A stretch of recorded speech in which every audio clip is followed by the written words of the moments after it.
call it managed democracy, sovereign democracy, but at the end of the day, it's a police state. A police state. Following him for a day, we saw just how hard it is to stand up to Putin. Undercover police stopped his car, carefully searched every supporter. Someone, Kasparov blames the Kremlin, even played a laugh track as he addressed the crowd. This is the security cordon surrounding the rally. We've counted 3 different kinds of security forces here. There's police, there's army, and special forces. It's this kind of reception that Kasparov and the opposition get whenever they gather in public, and it often ends with violence. As it did at this rally in April. But despite Kasparov's stand, Russians largely ignore him. He commands just single-digit support, compared to Putin's 70% approval rating. Today, with Russia's huge oil reserves making it richer than ever, Russians have different priorities. When I was a kid, I myself or my parents have to queue to buy bananas, which is nonsense now. Elena and Gennady Kucherevi are leading the good life, with salaries 20 times what their parents earned. They, like many here, credit President Putin. He's a kind of a modern man. He represents better the current generation. Your support is still very small. Look, in 1989 and 1990, the support for democratic change looked even smaller. If he's expecting a similar collapse for Putin, he is virtually alone here. Hurrah!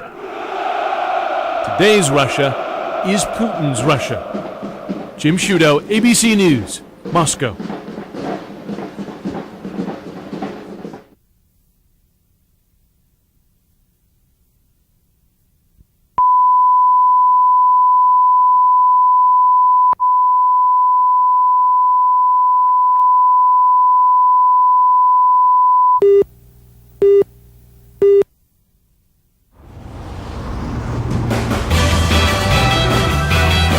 Today's Russia can seem like a man's world. Fast cars, fast money, fast drinking. But hold your vodkas. Russian women are fighting back, literally.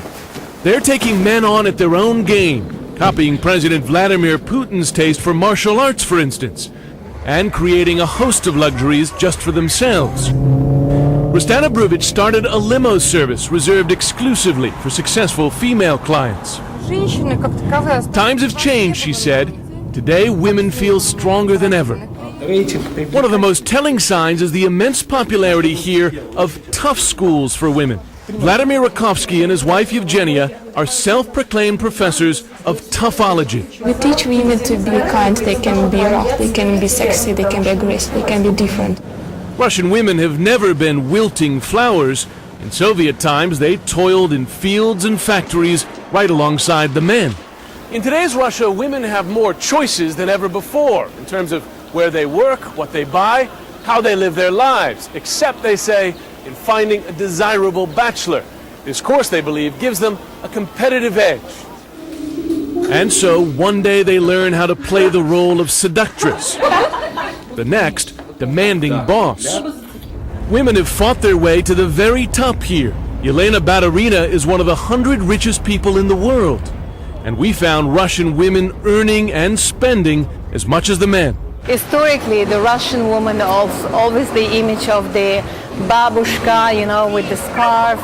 And now if you see a beautiful woman dressed perfectly, you know that this is Russia.